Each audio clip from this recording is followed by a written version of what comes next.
historical sign. You can see fair housing goes back a long way, and here's an old sign with the public swimming pool with white only. Another sign, Jews are not wanted here, so get going, scram while the going is good. In the third one, here's this McDonald's. The gentleman in the inner city of Chicago taped this to his door. As an insurance measure due in part to the recent string of robberies, African-American customers are now required to pay an additional fee of $1.50 per transaction. Thanks for your cooperation. Needless to say, this is a major violation of fair housing, and he ended up losing his franchise. McDonald's Corporation paid hundreds of thousands of dollars in penalties for this. So discrimination happens even today, but hopefully it's going to end with all of us working together. A little history here. 1968, Title 8 of the Civil Rights Act was including the first 4 protected classes signed by President Johnson. And this was race, color, religion, and national origin were the first 4 protected classes. 1974, sex or gender was added. In 1988, familial status, which means families with children and handicap or disability, were added to the protected classes. 1995, housing for older persons was added as an addendum.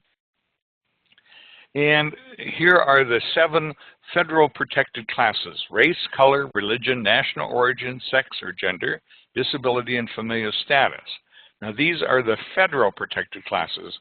There are additional protected classes from the federals by the states. Each state or municipal ordinance can have other protected classes that they see fit in their location. Some examples are lesbians, gay, bisexuals, transgender, age, source of income, etc. So you need to check with your local state to see if there's any other local protected classes. And you can just Google protected classes and then put in whatever state that you're in, and it would show what the protected classes are for that state. Now, to kind of break these protected classes down a little bit, race is one, which means a geographical or human population distinguished by genetically transmitted physical characteristics. That's the big definition. But an example are African Americans, Asian, or Caucasians. That's race. And some examples of discrimination is requesting an African American applicant to provide 5 years worth of landlord history while allowing a Caucasian to provide just 2 years. Or suggesting to an Asian American applicant, you might be comfortable if you move to an apartment community down the street where more people of your kind live, which would be steering, and that is illegal as well. Race was the number 2 discrimination claim with HUD. It was the second highest one. Over 28% of the claims were with race. In your setting, are all individuals treated the same? Management must assure that this is not happening, or this is not happening, that there's any discrimination. Color is the color or tone of one's skin. Lots of times this is confused with race. There can be many shades of skin color within each race. Many people are the blend of multiple races, so persons with darker skin tend to experience more incidents of discrimination in housing than lighter-skinned people. So that would be the color, and not to be confused with race. Offering and move-in incentives to a light-skinned African-American applicant, not to an equally qualified darker-skinned African-American, would be an example of discrimination in color. Then there's religion. One protected class is a membership or in an organized religion, or even if you don't believe, if there's atheists or agnostics, are also protected under this definition. Advertising that your community holds Bible studies on Tuesdays, or asking an applicant wearing a turban if they're a practicing Muslim, those would all be discriminatory because of religion. National origin. Now this is talking about where the country or area where one was born or the country where one's ancestors are. It can include ancestry or language or customs. And a common issue with this is limited English proficiency. Many of the people that are coming to America and are living at your complex may not have English as their first language or even their second language. So you may need to get some interpreters to understand and go over the leases and the rules. In subsidized properties, owners must pay and provide interpreters. In non-subsidized properties, owner does not have to pay, but they have to make an interpreter available. Another thing that is requiring persons from Mexico to provide proof of legal immigration status, not requiring proof of citizen and other applicants, or making verbal statements against their homeland or their country. One thing I found helps a lot in the maintenance situation, and you're going to be involved in this, is the immigrant population is going to maybe come to need a repair on something. So let's say it's their upper right-hand burner on their stove went out and they need a new one. So they're going to go to the office and try to explain to them that the upper right-hand burner is out on their stove. Well, if they don't speak English, it's kind of you're going to go back and forth, and they're going to try to make each other, them and the manager, understand what the problem is. So what I used to tell my managers, and I made them take pictures of everything in an apartment. Take pictures of the thermostats, the doorknobs, the controls, the outlets, everything. And there's about 50 or 55 pictures for an average apartment. And take a picture of the stovetop and all of this. So I would have the managers take the pictures, develop the pictures, and then laminate them and put them into a little booklet. So if that person came into the office and had a maintenance issue, the manager would just hand them this booklet. They'd page through it till here would be the picture of the stovetop, and they would just point to that upper right-hand burner. So it saved a lot of going back and forth and trying to understand each other, and a lot of frustration there as well. So go ahead and make one of those little booklets, and it'll save you a lot of time and frustration. Gender or sex, treating men differently than women also includes sexual harassment, which is defined as repeated, pervasive, and offensive conduct or behavior of a sexual nature. This does not include sexual orientation. Some states do have that as a protected class, but the federal sex protected class is just that for the harassment and the treating people differently. Informing a resident that you can move her up on a list for new carpet if she, quote, spends a little time with you, that's sexual harassment. Then we quid pro quo. We know what quid pro quo is now. This for that. Telling a woman applicant that you will not rent a first floor apartment to her because you don't think it's safe. And that's steering, and that's illegal as well. Sexual harassment, there's two types. There's the quid pro quo. If you do something for me, I will do something for you, or the hostile environment. So you're talking, a manager may say, I will give you new carpet if you have sex with me, or I will not do any more of your maintenance at your apartment unless you have sex with me. That would be quid pro quo. Or there's hostile environment, where the conditions are you are constantly harassing the person, harassing the woman with sexual innuendos. That would be a hostile environment. Familial status, this basically is a family with children under the age of 18. Or you could have people having legal custody of individuals, or guardianship, or adopting. This also includes pregnant women and those in the process of securing legal custody of a minor child. So this is protected under familial status. Examples would be refusing to rent a 2-bedroom apartment to a pregnant woman, or telling a family with a small child they have to live on the first floor because balconies are not safe for little children. Both of those are examples of discrimination from familial status. Then there's housing for older persons. Maybe your community is one of those where it might be 55 or older, or it could be most of them are 62 years of age and older. Now, they can have the exemption and refuse to rent to families with children, provided it meets those requirements. So in a 62 and above property, both residents, the husband and wife, have to be 62 years old to live there. And because of that, then there are no children allowed in any of the apartments to live and have residence there.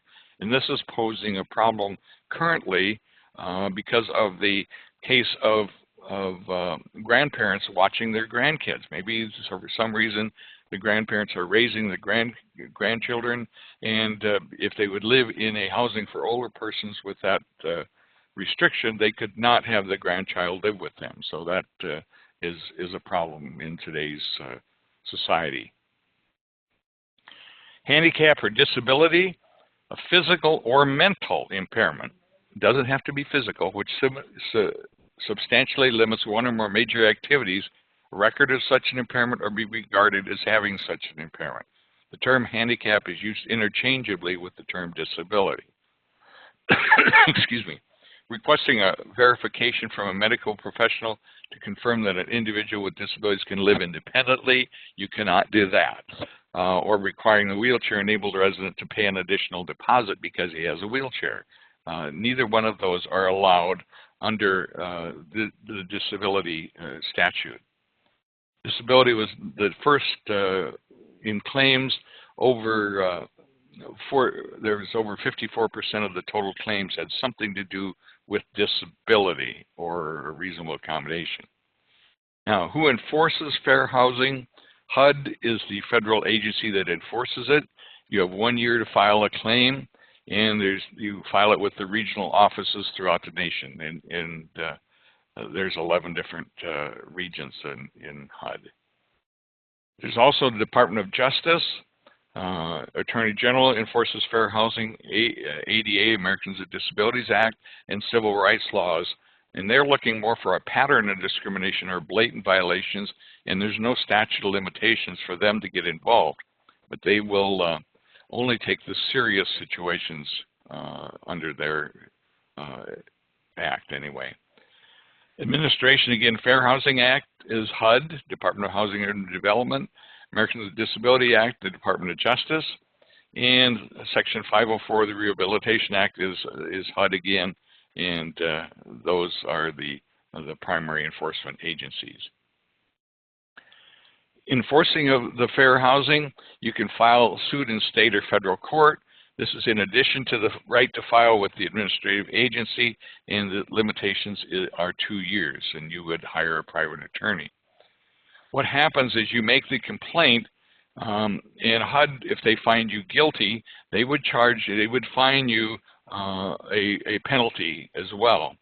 But then the person who was aggrieved, whoever was discriminated against, can file suit in federal or state court and go for damages and get an amount of money to compensate them. They could get compensatory damages, sometimes getting into the hundreds of thousands. They get actual damages. If they had to move because you discriminated against them or did something wrong, they can get actual damages. Corrective act, punitive damages, they can get punitive damages where the judge will say you shouldn't have done this, and because you did it, I'm fining you X amount of dollars. And then there's comprehensive or corrective action. If you are an owner of a property, it's a HUD property, and you are guilty of fair housing violation, you could actually lose your contract with HUD to have that property, and over and above the civil penalties that you pay to the government. So fines to the government include $10,000 for the first offense, $25,000 for the second, and $50,000 in a 7-year period. And again, the plaintiffs are also entitled to their compensation from the courts, and this can number into the hundreds of thousands of dollars. So it can be a very expensive situation if you violate fair housing laws, and that's why we're talking about fair housing for the maintenance staff, because the maintenance staff typically has more interaction with the public and is at more at risk than any other employee at the typical property.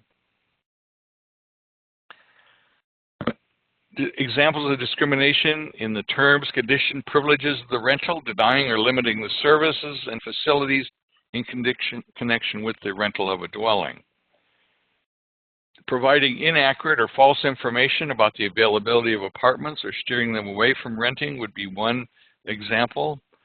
Failure or to delay maintenance or repairs of sale or rental dwellings, limiting the use of privileges, services, or facilities, or denying or limit services or facilities connection with the sale or rental because a person failed or refused provided sexual favors. So this is where you're most vulnerable, especially in the sexual favors area. Somebody wants something done, a female wants a repair done, and you tell her you'll repair it if you'll have sex with them, and that type of situation. There's a lot of that type of discrimination.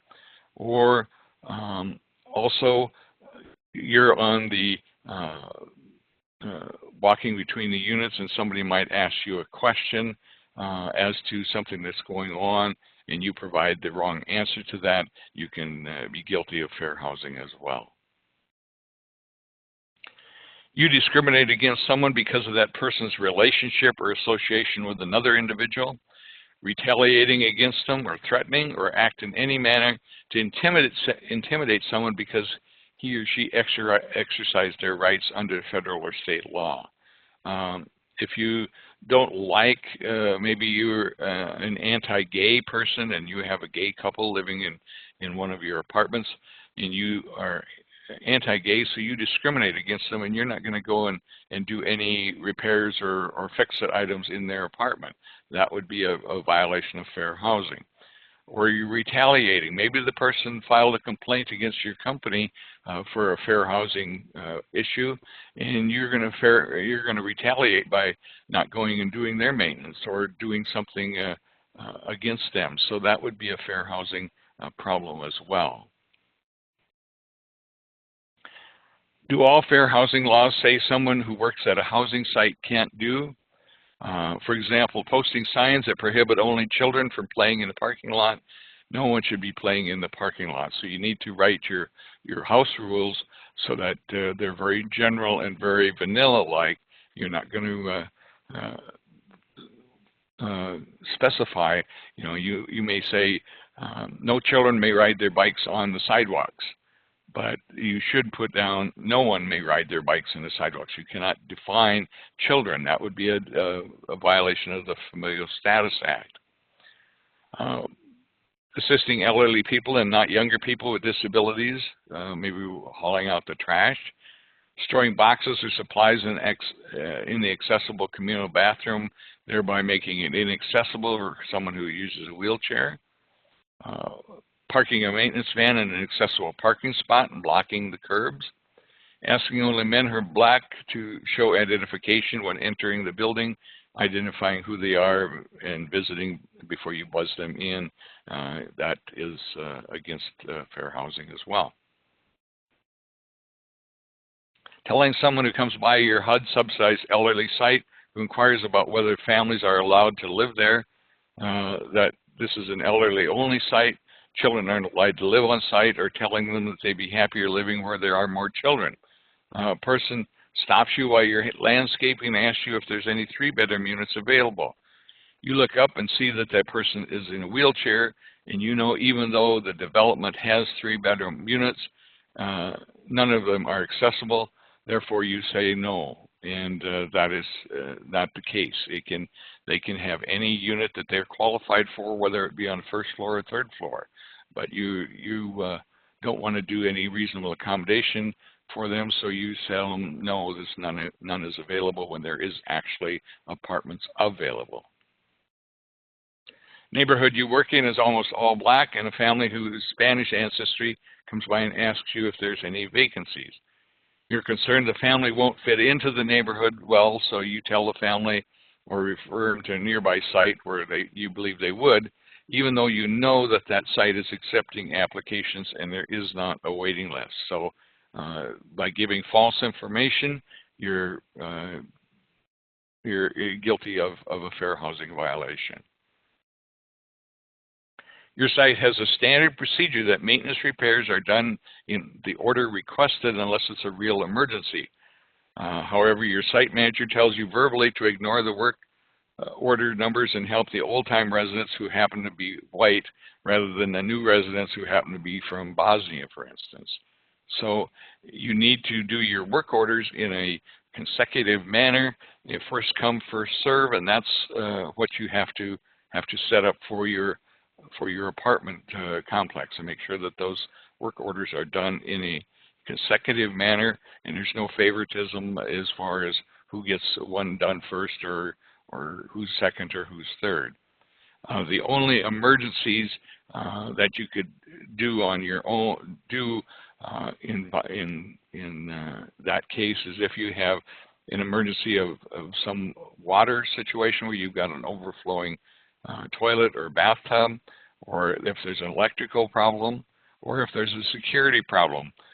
The door doesn't secure, and the apartment can be left open or broke into. So those are the three emergencies: water, electricity, and security.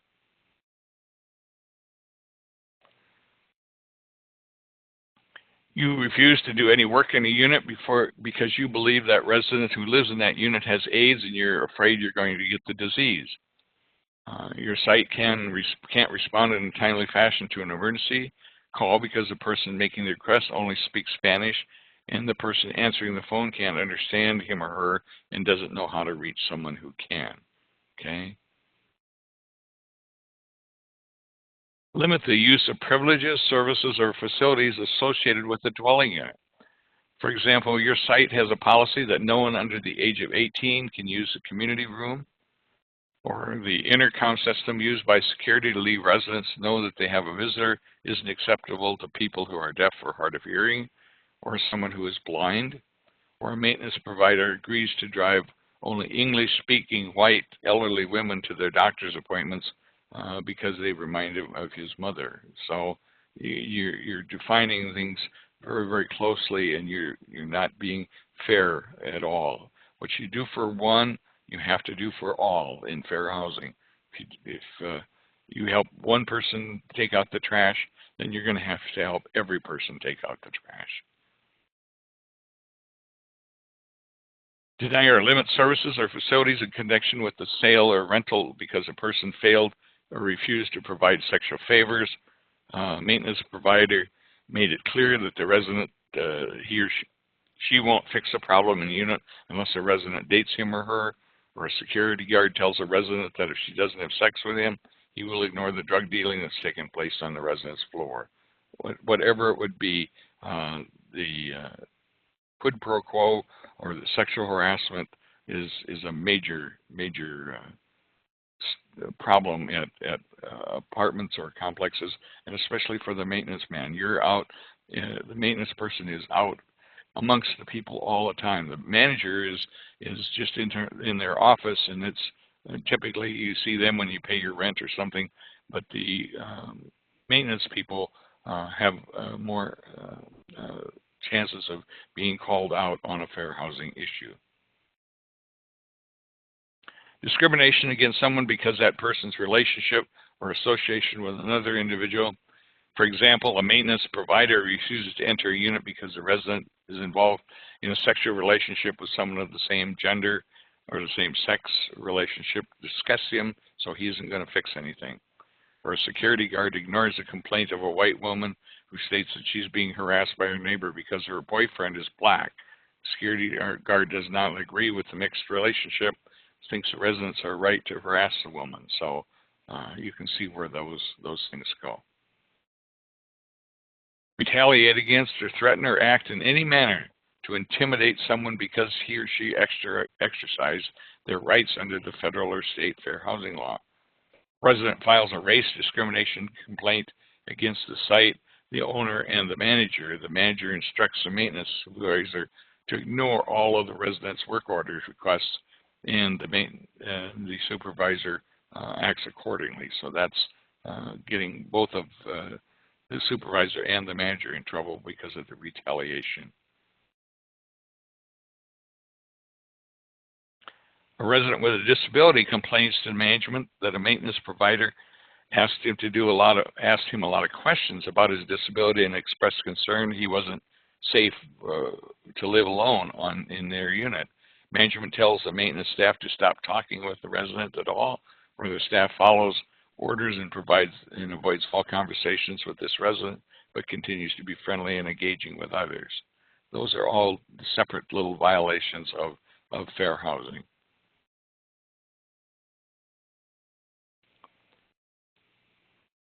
What do I do if I can't understand what the tenant asks me to do because I don't speak the language? Try to get maybe some bilingual staff to do some interpreting, or provide a list of professional interpreters and translators. And you as a owner or manager have to provide an interpreter. And whether if you are a HUD property or have federal funding, then you get to pay for that interpreter. If you don't have federal funding, you're just a market rate unit that has no federal funds in it, then you don't have to pay for that interpreter, but you would have to find them an interpreter, and the tenant would have to pay. Now, where do you find these interpreters? The court system is probably the best place to go. They have to have a list of interpreters for all their court proceedings, so I would just check with the clerk of courts and get the list of approved interpreters from them. Or if you have an agency or a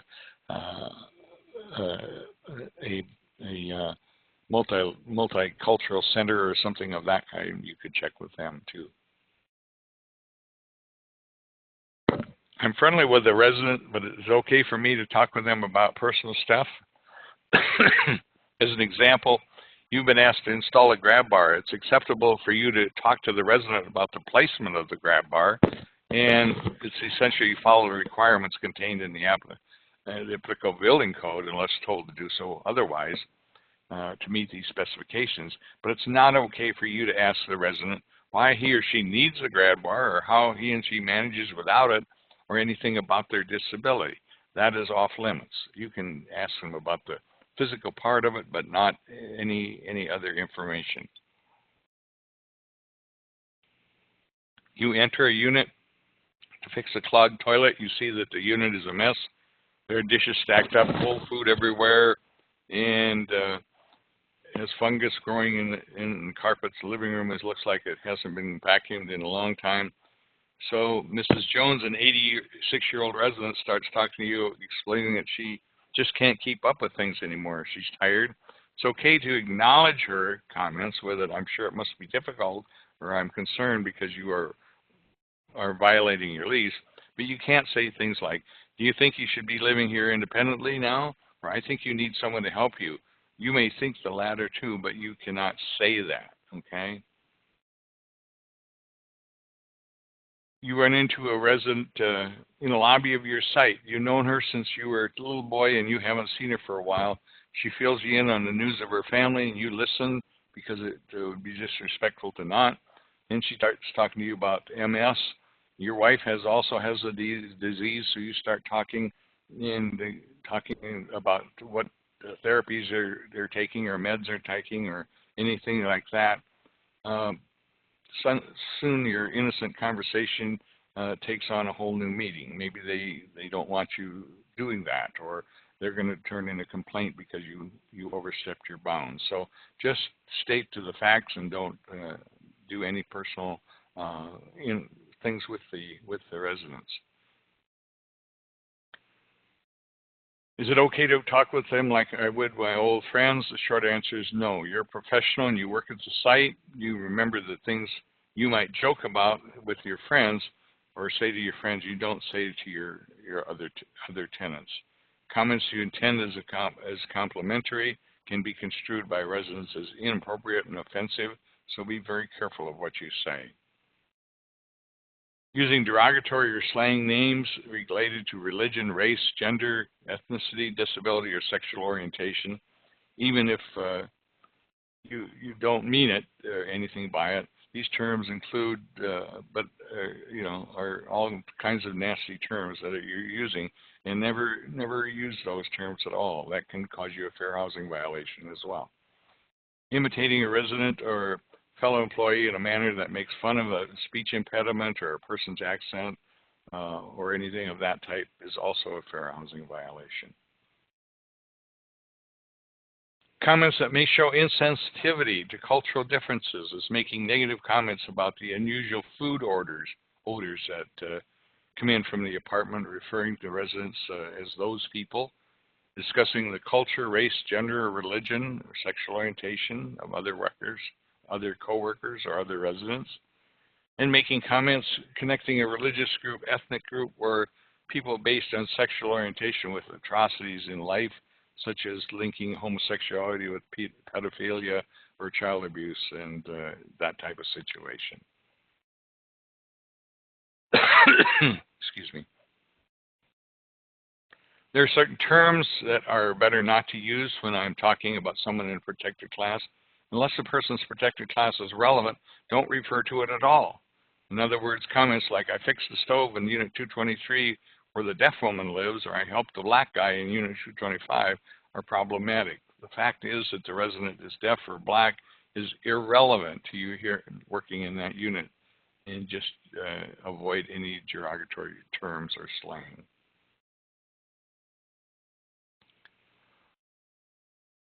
Be aware of the terms that may be outdated or considered insensitive, such as physically challenged or crippled or deformed. You don't define, when you're describing someone with a disability, don't use those type of terms.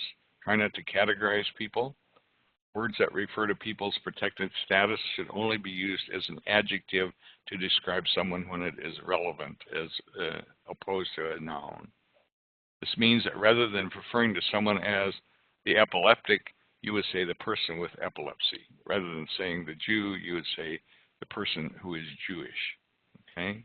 Just some changes in vernacular a little bit. Try to use expressions that aren't emotional when describing someone with a disability. Express your feelings about their disability. Avoid saying victim of or afflicted with, and referring to people with disabilities as invalids. Likewise, rather use the expression confined to a wheelchair or something, or uses a wheelchair. When referring to an accessible entrance or transportation, avoid listing the word special. Many people consider that word as segregating the people out, okay? Any terms not to use when you're talking about a protected class. Make sure you address all people at your site in the same manner. In other words, if your site policy is to address people by their surname, including Mr. or Mrs. or Miss or Ms., make sure that you consistently do this with all people. People in protected classes are often called by their first name rather than their last name, or not referred to by name at all, whatever it would be, but follow the norms for your particular location. What should you do if someone complains about another resident that something did something that could be considered offensive? Don't ignore it.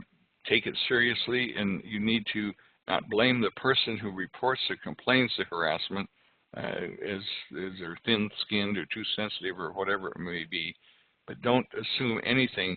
Take it and give it to your manager and let them know about the complaint, because now HUD has come down with laws on harassment where the management has to get involved in harassment of tenants at your property. If two tenants are fighting about something, or you need to get involved and help get that problem solved.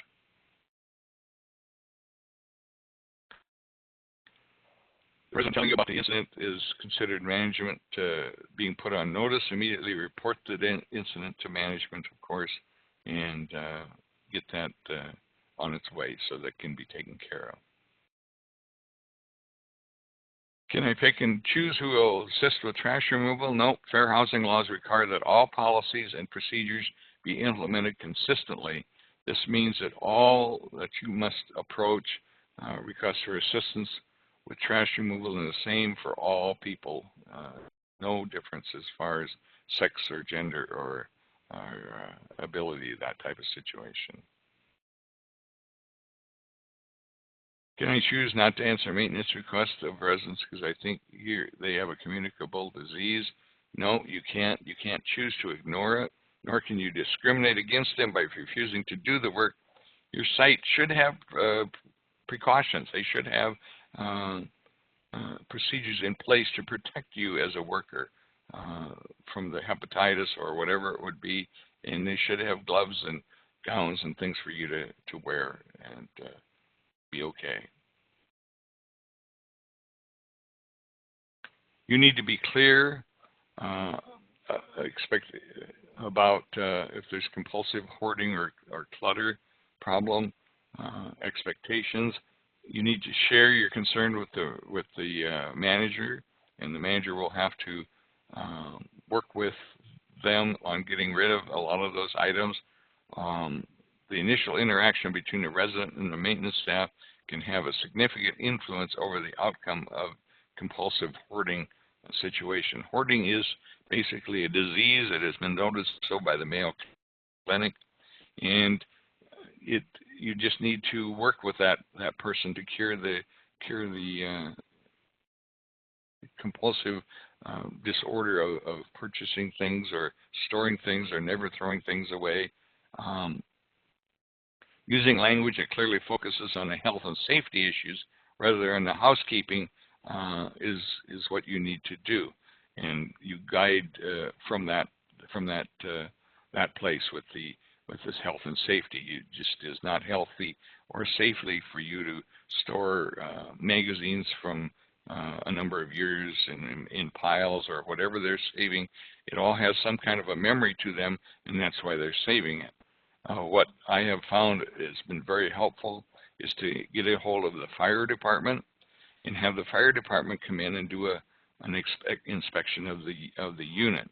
Now, you as a manager are responsible for the entire property. You're responsible for everyone, all the units, including the hoarder's unit. So you need to make sure that they're all going to be safe and not going to catch fire or anything of that type. So you would invite the fire department to come in and give a report, and if they say this place is a danger and it is just not safe to continue living there, then if you have to evict that person, you can take that letter from the fire department to the judge, because there you have an independent third party telling you that it is not safe and you must get rid of that potential problem with that tenant. So that is the best thing that you can do, is to have the fire department come in and help you with the hoarding issue. And many times management, when you're working with a hoarder, you just break the task down. Instead of saying you need to clear out your whole apartment, just pick, okay, first we're going to start with this bedroom, clean the bedroom out, and then once you get that done, then we'll clean the other bedroom, then we'll clean the living room and whatever, and work your way through. It's overwhelming if you mention the entire apartment. If it's opinion not best for kids to live and someone asks your opinion, should you tell them what I think? Housing provider staff may not mislead or discourage a family from living in the development. There are numbers of legal but friendly ways to answer questions about that. It's a good place for families or whatever it would be. Everyone's welcome at the site. This is a great place for anyone. If you have any specific questions, you should talk to the manager. I'd love you to come in and help you, but I'm probably not the best person for the job. And I'd be happy to get that person for you. So be very cognizant of who you get help for, and you need to answer those questions very, very generalized. Now, both the maintenance practices and any maintenance personnel can be subject to a fair housing complaint. Maintenance has considerable contact with residents, like we talked about, and more than the office staff, so make sure that you are providing consistent and quality service. Make sure all maintenance requests are in writing. If somebody catches you as you're walking there in the complex area and says, hey, I've got a broken something or other, broken toilet or something, Can you come and fix it? You tell them it's company policy that you first call the office and have them make a work order request through the office, and you get the work order and you'll gladly come back and fix it. But they have to follow that standard of going through the office and having a written work order for you to have. You only want to work off of a written work order, and then determine the order in which your requests are to be handled. It should be consecutively, and let them know what you consider to be emergency, like in case you have to give attention to an emergency before your earlier request. Sometimes it's called a maintenance man catch, and you're walking, and it has been a case of some fair housing complaints. Let's say you have a 1 o'clock appointment at an Asian couple's home to repair a toilet or something. So you're heading out from your office towards that unit. You're heading out about 1:45, thinking you'll be down there in time. Somebody comes out, a Caucasian member comes out of his apartment and says, "Hey, Joe, can you come over? You got your pliers with you? Could you just come and tighten this doorknob for me?" And you think, well, yeah, let's just take a second, so I'll sneak in and tighten the doorknob and save me another trip back. But you go in, and of course, it's a little bigger job than you had thought, and you're doing good customer service, so you're chatting with the resident and providing, good service. But you get done, and it's 1:15. Now you head down to the Asian couple's apartment to fix their toilet, and they say, how come you are late, and how come you went into the Caucasian's unit before you come into our unit? You're discriminating against us, and that happens. People have filed discrimination complaints because of that. So there again, tell that person who asked you if you just got pliers quick, yep, call the office and have them write a work order, and I'll be back and fix whatever you need. And in your repairs, have a standard procedure. Document progress of the repair from start to finish. Communicate to the resident if you've got any delays for parts of any kind. Maybe your stove burner is late, and it'll be a week before that comes in. Let that owner know, or that home owner know that that part is going to be about a week, and keep in touch with them. If it is longer, let them know that it's been delayed even further. But the communication is the key to make them not complain. So make the repair promptly and correctly the first time. Now, a bit of a code of conduct. Do not touch residents' belongings when in their home. Don't make any comments about them or how they have decorated their home. It may have a religious meaning. Native Americans, for instance, like to hang all their pictures right below the ceiling on their walls. So they hang them real high. So the maintenance man goes in and says, "Hey, you guys are really weird. Why don't you get these pictures down on the wall where you can see them instead of sticking them up there?" Well, you don't know. That's their culture, is where they do that. So you could be guilty of a fair housing violation because of that. Don't tell jokes or stories that involve sex, race, nationality, or disability, no matter how funny you think they are. No sexual comments to a resident ever. Never tell someone you'll make the repair if they go out with you. Don't gossip about a resident when you're with another resident, or better yet, why are you gossiping in the first place? Never disclose any information about a disabled resident to another resident. Maybe that person has a reasonable accommodation and has a closer parking spot or something because of that. And if somebody says, well, how come he gets that and I don't, you don't tell them anything about their disability. You just say it's a fair housing issue and go on from there, and don't answer their question. Don't enter the apartment of a resident to make a repair if there's a child under 18 and no adult present. If there's an emergency and you feel you must enter, take another person with you. Don't enter the apartment of a resident who's inappropriately dressed. Explain that you return at a more convenient time and return to the office and document that same situation. In that case, you do want to go immediately to the office, and you want the manager to mitigate that situation as soon as they possibly can. The best thing to do is have the manager, when you come in and tell the manager about it, that manager should immediately go down to that apartment and apologize to that resident and say, I'm sorry, our maintenance staff walked in on you unintentionally, and we've talked with him and give him more training, and that will not happen again. By going down and mitigating that right away, that manager has assured that person it was not intentional, and that person would then typically would not file any type of a fair housing complaint. Excuse me. Don't enter an apartment to make a repair if the resident is home but does not answer the door. The resident may be in the shower or sleeping, and could be an embarrassing situation, and that is the same type of situation. Don't agree to make impromptu repairs for residents. It can be tempting to agree if the person asking you is very attractive. Could be considered favoritism and discrimination. So the resident should make their request to the office according to your normal procedure, like we just talked about. Call the office and establish and make a work order. Consensual relationships with residents should be avoided. Make sure people you are romantically involved with live or on someone else's property. Otherwise, the relationship ends. There's a risk of sexual harassment because of that.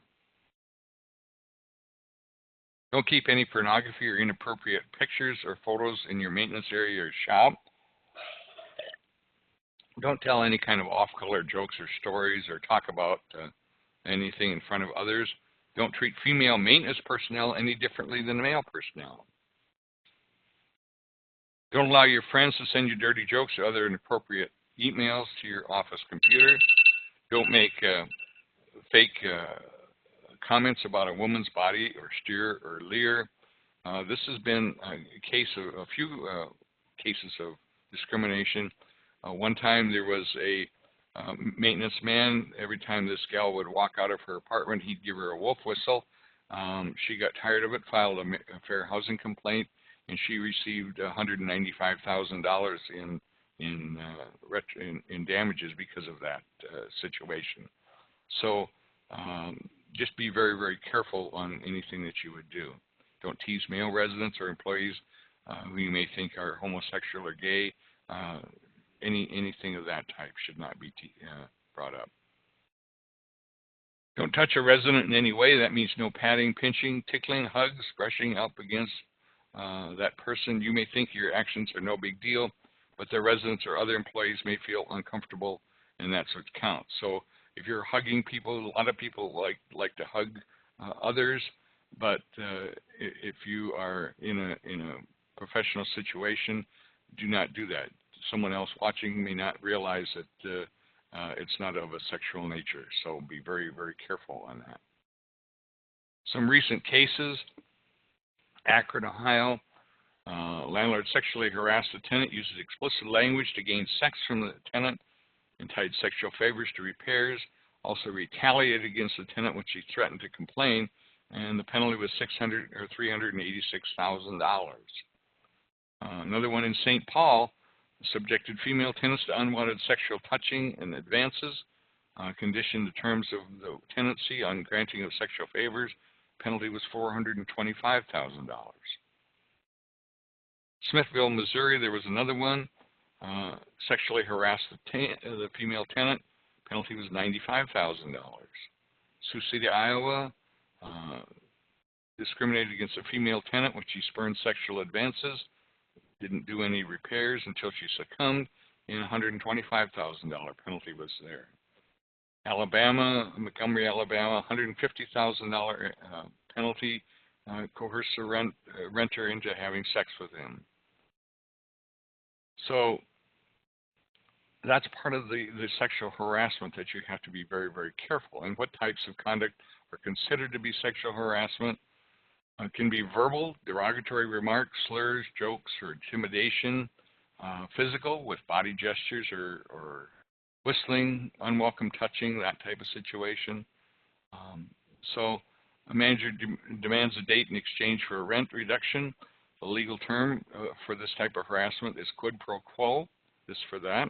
And the treatment is considered harassment if it rises to the level of severe or pervasive. A resident said our maintenance worker told her she'd get a quicker repair if she gave him a kiss. What should we do? That's pretty simple. Example of quid pro quo harassment again. You need to have a harassment policy at your property. The policy should clearly outline what a resident can and do and who to contact if the harassment occurs. Now, there's other definitions and rulings have come down from HUD saying that you as the property owner or manager have to get involved in any harassment complaint. So if one of your residents is harassing another resident, you may have thought, well, that they're both adults, they should be able to figure out that on their own. I'm not getting involved. Now you are going to get involved. You will have to get involved and do mediation and take care of that harassment situation, especially where it comes to do with any type of a protected class. Tenancy policies and rules. A common complaint, fair housing enforcement against agencies received that a member of one protected class gets their maintenance requests handled more quickly than members of others. Consider establishing your clear maintenance policy and document the request for the repairs. Keep thorough documentation of all the work requests and any maintenance actions. And you need to stay in communication with those residents about the repair as well. Housing providers are responsible for the actions of employees, so it's very important to train your staff on fair housing issues. And the owner is responsible for anyone who also comes on. Let's say a plumber is hired to come in, like Roto-Rooter would come in and clean out a drain that your maintenance staff can't do. You as a owner are still responsible for anything that they would do having to do with fair housing. If they would have a complaint, you would be responsible for the actions of any employee. Reasonable accommodation. Requesting reasonable accommodation, the individual has to disclose that he or she has a disability. If the disability is not apparent, the landlord can ask for verification. No additional inquiry into the type of disability is allowed, but you can verify that the person is disabled. There has to be an identifiable relationship between the accommodation and the individual disability. In other words, the accommodation would enable that person with the disability to have equal opportunity to use and enjoy the dwelling. A provider can deny a request for a reasonable accommodation if it wasn't made on or behalf of the person. There's no disability-related need for the accommodation. There has to be a nexus involved. So let's say a person just had knee surgery. He asks for a reasonable accommodation. You have just general parking. He asks for accommodation. May you post a sign and give me a parking spot right in front of my unit so I don't have to walk so far with my bad knee after surgery? And that would be a legitimate reasonable accommodation request. There's a nexus between the bad knee and the parking request. Now, if somebody else comes to you and says, I want to park right in front of my unit, and you say, why? And you say, well, I'm just sick and tired of carrying my groceries across the parking lot and it's too far to walk. There would not be a nexus on the disability. There's no disability there, so you would not have to grant that. Make sure it's reasonable. It would not impose an undue burden or a fundamental alteration of the housing program. What is reasonable? It depends on two questions. First, does a request impose undue financial burden? And otherwise, the second one would make it a fundamental alteration of your property. Undue burden would be the cost of the accommodation, financial resources of the provider, benefits the accommodation would provide to the requester, and availability of alternative accommodations on a case-by-case basis. Fundamental alteration alters the nature of your operations. Let's say somebody told you, I would like you to, as a reasonable accommodation, go buy an Econoline van and so that you can haul us all to the grocery store and haul us to church, and you never have provided any transportation services, so that would be, you could deny that because that was not in your usual operations. Once an accommodation is determined to be reasonable, the landlord can not directly or indirectly impose the expense of providing the accommodation, like pet deposits or wheelchair deposits or anything of that type. Now, it's not required. The recommended practice is to have the request be in writing. So make sure that they write those down for your files. But if they refuse to, that's okay. They're not legally required to do so. You don't have to have any special words to ask for it. You just they could just say, I need a reasonable accommodation because of whatever it would be. If the request is denied by the provider, try to use an interactive process to reach a compromise agreement. I had a case once of a lady in a wheelchair having trouble putting in her garbage into the big dumpster. So she asked for a reasonable accommodation for us to have our maintenance man stop by every day and take out her garbage. Well, that gets to be a little cumbersome with that type of request, so we visited with her and we had the maintenance man make a small dumpster that she could dump her garbage in that was set next to the large dumpster, and then once or twice a week the maintenance man would dump that into the big dumpster, and she was happy with that. It was meet that accommodation, and it did. We were happy that we didn't have to tie up our maintenance man every day. So you can have an interactive process and determine some of these reasonable accommodation requests. You cannot charge extra fees or require additional deposits as a condition of granting any of these accommodations. One reasonable accommodation that has come up has been marijuana. Can I smoke marijuana in my apartment as a reasonable accommodation? Because the state I'm living in allows you to smoke marijuana in public and whatever. Well, marijuana is still considered a controlled substance, and if you are living in any type of a subsidized apartment by HUD or tax credit by the IRS, you cannot, under any circumstances, smoke marijuana in your unit. Okay. Then there's reasonable modifications. Modifications are the actual physical changes to the dwelling that are necessary. These would be the ramps or other lowering of closet rods or countertops. Change has to be allowed if it's reasonable. Modification has to be done to code. It's got to be done properly. It can't just be done haphazardly. Restoration monies have to be set by the tenant. If they're going to move out, they have to have money there to reserve or restore that unit back to its original condition. Okay. Reasonable modifications, some examples, color-coded signs, carpeting or acoustical tiles to reduce noise, or maybe changing a stove and installing a microwave in place of that. As far as reasonable modification, all units are available to disabled residents as long as the applicant meets the property's rental standards. And since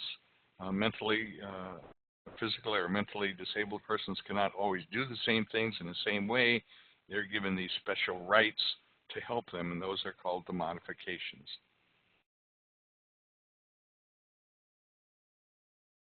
Housing provider has an obligation to provide prompt responses to the reasonable accommodation, which means within 30 days. HUD defines prompt response as 30 days. So if you're figuring, well, I'll stall long enough and maybe they'll forget about it, you have 30 days in which to respond.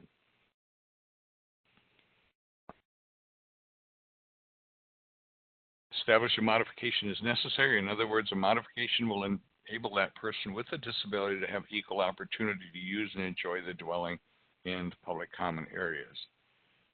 Determine that the modification is reasonable, and ensure the modification will not damage the property or interfere with other tenants' use of their units. If the property was developed even in part with federal funds, the landlord must pay for the modification as long as it does not cause significant hardship. So if you're in a HUD property or a tax credit property, anything that's gotten federal funds, then you as the owner or landlord will pay for that modification. If it is not a federal property, federally funded property, then the tenant has to pay for that modification, whatever it would be.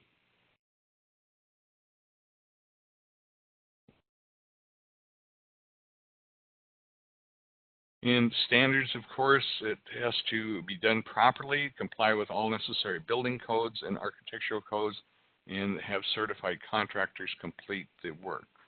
At move-out time, the landlord can require that at the end of tenancy, the modification be removed and the unit restored to its original condition. Okay. Now, assistive animals, we can quickly touch on assistive animals. Service or companion animals are not pets. No pet apartments still need to allow for service or companion animals.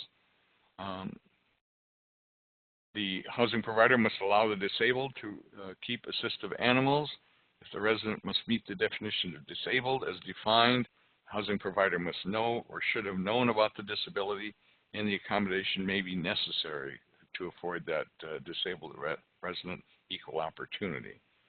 2 requirements to be classified as service animals. Under ADA, the animal must be individually trained and must work for the benefit of the disabled individual. There's differences between a service animal, which is specifically trained. It is like the seeing eye dog or the PTSD animal that helps veterans along. That would be a service animal. Assistive animals, there's no requirement as to the amount of training that animal must take, nor is there any requirements as to the amount of work it has to do. It is there for comfort. Assistive animals need no certification. There are no state or national standards for certifying assistance animals, and the person may train or do whatever they want with their own assistive animals. There is no national certification for those. It is a reasonable accommodation to allow residents to live with assisted animals that meet their disability-related needs. Assisted animals, again, are not pets. Person with a disability uses them as for a comfort situation, and fair housing laws require assistive animals be permitted despite any no pet rules. They cannot be charged deposits or fees, pet rent, cleaning or damage deposits can be charged, but it would come out of the resident's damage deposit that they have, and the resident is liable for any of that damage. Most common assistive animals are dogs, maybe other species, cats, monkeys, birds. I've had birds, I've had miniature horses, I've had pot-bellied pigs, snakes, iguanas, all as assisted animals, and the assistive animal can be any breed, size, or weight. You cannot apply any pet size or weight limitation. So if a person is wanting to bring in a pit bull or a Doberman Pinscher or whatever, you have to allow that animal into your property. Assistive animals need no special license or visible identification, and typically the requests go with the verification, and there has to be a connection related to that disability. That person has to be disabled, and you can verify that disability, and typically you would verify that with a physician's assistant, or a therapist, a social worker, anyone who has a therapeutic relationship with that person with a disability. It cannot just be a one-shot type situation. They have to be taking therapy or having that long-term disability before the animal can be verified as being needed by that person, and that doctor or therapist would be the only ones that could do that. To verify, there's verification forms. Here's one that's a companion animal request. You sign, and it goes to the doctor or therapist, and it's brought back to you. Do never let the tenant carry that form. Either mail it or email it to the doctor or therapist. And the basic questions, in your professional opinion, does a household member need to keep an animal at the site in order to have the same opportunity that a non-disabled individual has to use and enjoy the site? Yes or no? And then the doctor would list the type and names of animals authorized. Page 2 of that form is the definition of disability. If the doctor or therapist needs to understand what that disability is according to fair housing, it is there for them. But the best part of the form is the penalty clause. If the doctor fudges on this form or just does it as a favor and there's really not a need for that, and he can be held liable for 1 year in jail and a $5,000 penalty. So it does keep the doctors honest as far as actually using this form.